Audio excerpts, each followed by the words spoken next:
آج کل کے رشتہ دار۔ ایک زمانہ تھا جب رشتہ دار ایک دوسرے کے دکھ سکھ کے ساتھی ہوا کرتے تھے۔ کسی کے گھر خوشی ہوتی تو سارے محلے، خاندان اور قریبی لوگ ایسے اکٹھے ہوتے جیسے اپنی خوشی ہو۔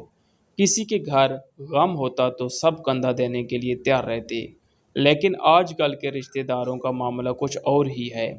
اب رشتہ داری بھی حساب کتاب اور مقابلے کی چیز بن گئی ہے۔ اگر آپ نئی گاڑی خرید لیں تو رشتہ دار فوراً فون کریں گے، بھائی وہ بڑی گاڑی لے لی، لیکن قسطوں پہ ہی ہوگی نا۔ یعنی خوشی کا اظہار کم اور جلنے کی چنگاری زیادہ۔ شادی بیاہ میں رشتہ دار سب سے پہلے یہ دیکھتے ہیں کہ کھانے میں کیا ہے۔ اگر بریانی میں گوشت کم نکل آیا تو فوراً پورے خاندان میں مشہور ہو جائے گا، فلاں کی شادی تھی، بریانی میں بس چاول ہی چاول تھے۔ یعنی خوشی کا موقع بھی تنقید کا نشانہ بن جاتا ہے۔ غم کے موقع پر بھی کچھ رشتہ دار صرف اس لیے آتے ہیں تاکہ باقیوں کو دکھا سکیں کہ ہم تو پہنچے تھے، باقی نہیں آئے، اور پھر گھنٹوں غیبت کے تذکرے چلتے ہیں۔ سب سے زیادہ دلچسپ حال تو سوشل میڈیا نے کر دیا ہے۔ اب رشتہ دار حقیقی ملاقات کم اور لائکس و کمنٹس زیادہ دیکھتے ہیں۔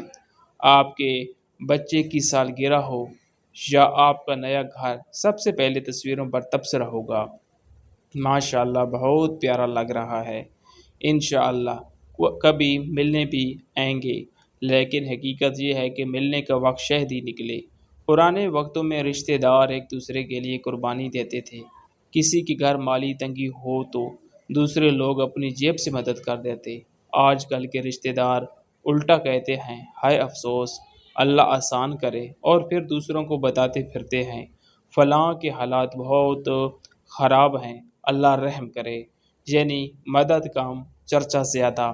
اصل بات یہ ہے کہ آج کل رشتہ داری دکھاوے، مقابلے اور خود غرضی کی بھیڑ چڑھ گئے ہیں۔ لیکن اس سب کے باوجود ابھی بھی کچھ سچے رشتے موجود ہیں جو خوشی میں دل سے ہنستے ہیں اور غم میں کندھا دیتے ہیں۔ فرق صرف یہ ہے کہ ایسے لوگ گنتی کے رہ گئے ہیں۔ سبق: رشتہ داریاں صرف خون یا نام سے نہیں نبھتی، یہ دل سے محبت، اخلاص اور ایک دوسرے کے ساتھ کھڑے ہونے سے زندہ رہتی ہیں۔ اگر ہم نے یہ خلوص دوبارہ اپنی زندگی میں نہ ڈالا تو رشتے صرف موبائل اور واٹس ایپ گروپوں تک ہی محدود ہو جائیں گے۔